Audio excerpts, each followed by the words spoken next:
Class 10-এর ছাত্রছাত্রীরা, সামনে তোমাদের টেস্ট পরীক্ষা রয়েছে। সেই টেস্ট পরীক্ষা ইতিহাস সাবজেক্টে তোমাদের 2 মার্কের প্রশ্ন আসে। সেখানে তোমাদেরকে 11টি প্রশ্ন লিখতে হয় এবং 16টি প্রশ্ন থাকে। 11 দুগুণে 22। এই 22 নম্বর পাওয়ার জন্য কোন অধ্যায় থেকে কোন প্রশ্নগুলি খুবই গুরুত্বপূর্ণ বা কোন প্রশ্নগুলি পড়লে তোমরা 22 নম্বর পাবে, সেই প্রশ্নগুলি তোমরা দেখে নাও।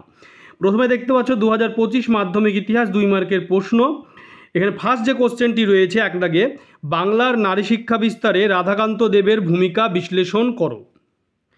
2 দাগে রয়েছে স্থানীয় ইতিহাস চর্চা বলতে কি বোঝো। 3 দাগে রয়েছে ফটোগ্রাফ কিভাবে ইতিহাসের উপাদান হিসাবে ব্যবহৃত হতে পারে। এরপরে নেক্সট যে প্রশ্ন রয়েছে সেটি তোমরা দেখে নাও। 4 দাগে আধুনিক ভারতের ইতিহাস চর্চার উপাদান রূপে সরকারি নথিপত্রের সীমাবদ্ধতা কী। 5 দাগে দেখতে পাচ্ছ ইন্টারনেট ব্যবহারের 2টি সুবিধা ও অসুবিধা লেখো। 6 দাগে রয়েছে 1878 খ্রিস্টাব্দে সরকার কেন সোমপ্রকাশ পত্রিকার প্রকাশ সাময়িকভাবে বন্ধ করে দেয়। এরপরে নেক্সট যে প্রশ্ন রয়েছে 7 দাগে, সেটি দেখে নাও। ব্রাহ্ম সমাজের যে কোনো 2টি সমাজ সংস্কারকমূলক কাজের উল্লেখ করো।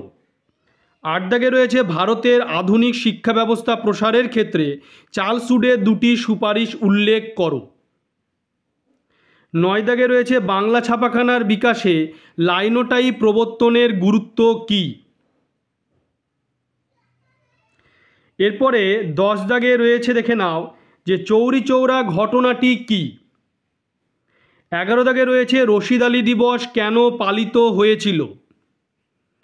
12 দাগে রয়েছে একা আন্দোলন শুরু হয় কেন। আর 13 দাগে রয়েছে জাতীয় শিক্ষা পরিষদ কেন প্রতিষ্ঠিত হয়। এরপরে 14 দাগে যেটি প্রশ্ন রয়েছে সেটি হলো জমিদার সভা ও ভারত সভার মধ্যে 2টি পার্থক্য লেখো। 15 দাগে অ্যান্টি সার্কুলার সোসাইটি কেন প্রতিষ্ঠিত হয়েছিল। 16 দাগে মহারানীর ঘোষণাপত্রের প্রকৃত উদ্দেশ্য কী ছিল। 17 দাগে তাম্রলিপ্ত জাতীয় সরকার কী কী উদ্যোগ নিয়েছিল। 18 দাগে দ্বার কমিশন কেন গঠিত হয়েছিল। এরপরে 19 দাগে যে প্রশ্নটি রয়েছে সেটি দেখে নাও। বঙ্গভাষা প্রকাশিকা সভার উদ্দেশ্য কী ছিল। 20 বারদৌলি সত্যাগ্রহ আন্দোলন কেন শুরু হয়। 21 দলিত কাদের বলা হয়। 22 নেহেরু লিয়াকত চুক্তির উদ্দেশ্য কী ছিল।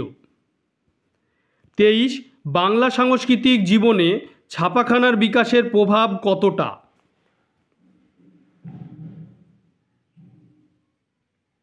এরপরে 24 দাগে যে প্রশ্নটি রয়েছে সেটি দেখে নাও। মাদারিপাশি কে ছিলেন। ননিবালা দেবী মাতঙ্গিনী হাজরা আল্লুরি সীতারাম রাজু স্মরণীয় কেন। 26 দাগে রাজ্য পুনর্গঠন কমিশন কেন গঠিত হয়েছিল। তোমরা ভিডিওটি বেশি করে শেয়ার করবে, চ্যানেলটিকে অবশ্যই সাবস্ক্রাইব করে সাবস্ক্রাইবের পাশে থাকা বেল আইকনটি তোমরা প্রেস করবে যাতে পরবর্তী ভিডিওর নোটিফিকেশান তোমাদের কাছে পৌঁছে যায়। এই প্রশ্নের উত্তরগুলি তোমরা সামনের টেস্ট পরীক্ষায় ভালো করে মুখস্থ করে যাও। টেস্ট পরীক্ষায় প্রশ্নগুলি আসার কিন্তু প্রবল সম্ভাবনা রয়েছে, এখন থেকে প্রস্তুতি নিয়ে নাও।